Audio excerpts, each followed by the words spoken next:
Assalomu alaykum. Bugungi darsimiz takafful islomiy sug'urta xizmati.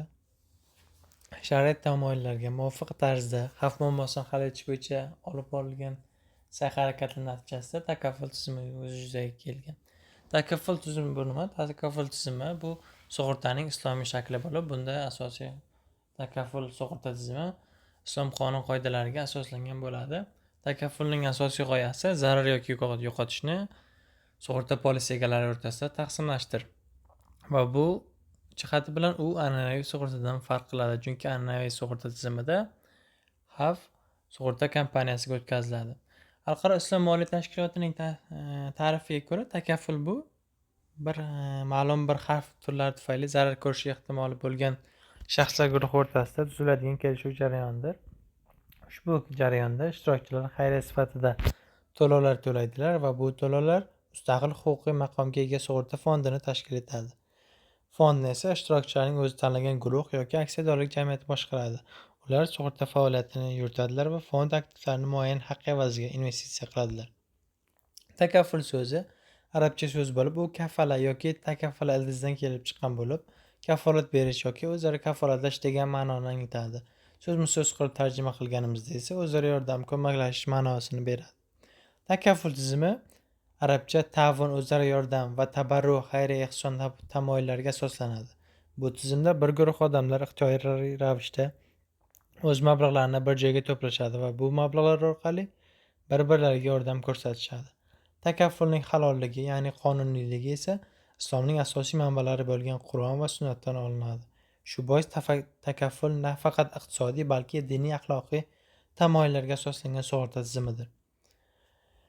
Islom olimlari tijorat sug'urtasini milodiy 19-asrning oxirlaridayoq taqiqlay boshlaganlar.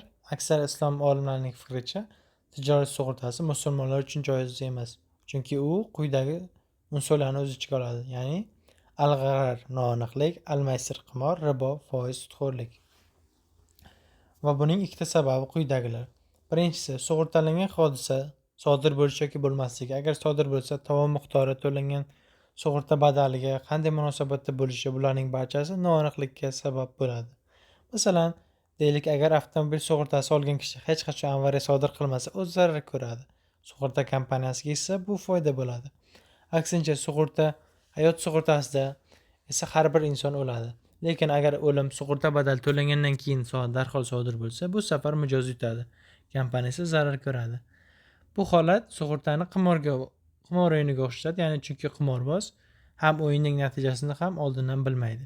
Shuning uchun an'anaviy sug'urtada bu darajadagi noaniqlik haddan tashqari ko'p bo'lib, taqiqlangan g'arar tushunchasiga yaqin bo'ladi.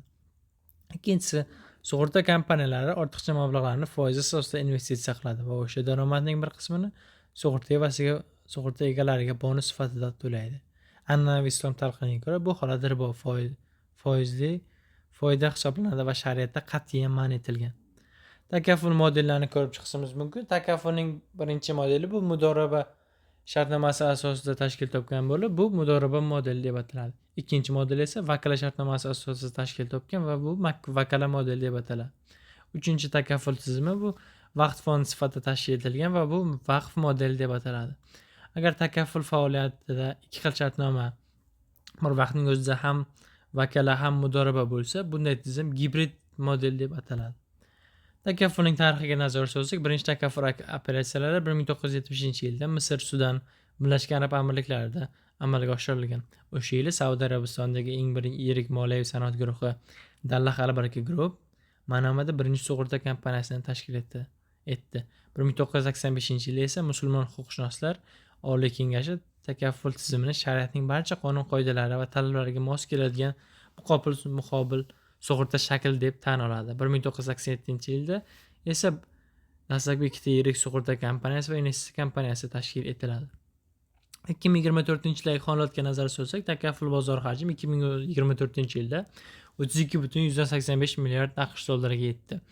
2024-yillarga prognozlarga ko'ra, yillik o'sish sur'ati 2024-yilga esa har yili 11,9% tashkil etib, 2029-yilga borib takafful xizmati 57,15 milliard AQSh dollariga yetishiga kutilmoqda.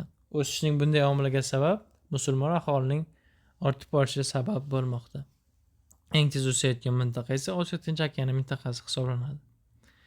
Takafful bozori hajmi so'nggi yillarda tez o'sdi. 2024-yilda 32,85 milliard AQSh dollaridan oshgan bo'lsa, 2025-yil oxiriga borib esa 36,51 milliard AQSh dollariga yetishi, ya'ni yillik o'rtacha o'sish sur'ati 11,1% bo'lishi kutilmoqda. Tarixiy davrdagi bu o'sish quyidagi omillar bilan izohlanadi. Birinchisi, islom moliyasining kengayishi. Ikkinchisi, islom sug'urtasi, takafful to'g'risidagi xabardorlikning oshishi. Uchinchisi, hukumat tomonidan berilayotgan qo'llab-quvvatlash va tartibga solish choralari. To'rtinchisi, axloqiy va ijtimoiy mas'uliyat tamoyillariga e'tiborning kuchayishi. Beshinchisi, islom banklari bilan hamkorlik aloqalarining rivojlanishi. Takafful bozor hajmi yaqin yillarda tez sur'atlar bilan o'sishi kutilmoqda. Aytib o'tganimizdek, 2029-yilgacha borib 57,15 milliard AQSh dollariga yetib, yillik o'rtacha o'sish sur'ati 11,9% bo'lishi prognoz qilinmoqda. O'sish prognoz davridagi o'sishga quyidagi omillar bilan izohlanadi. Birinchisi, global islom moliya sanoatining kengayishi. Ikkinchisi, takafful mahsulotlarining diversifikatsiyasi. Uchinchisi, boy musulmon aholining ortishi. To'rtinchisi, xalqaro hamkorlik va standartlash jarayonining rivojlanishi sabab bo'ladi. Katta va ortib borayotgan musulmon aholisi takafful bozorining o'sishiga turtki bermoqda. Musulmonlar islom diniga e'tiqod qiluvchi payg'ambar Muhammad sollallohu alayhi vasallam ta'limotlariga amal qiluvchi kishilardir. Takafful tushunchasi islomda tushuntirilganidek o'zaro mas'uliyat va yordam g'oyalariga asoslangan bo'lib, shu sababli buddizm musulmon aholi orasida keng qo'llaniladi. Masalan, 2023-yilda AQShda joylashgan World Population Review dunyo aholisi tahlili tashkiloti tomonidan e'lon qilingan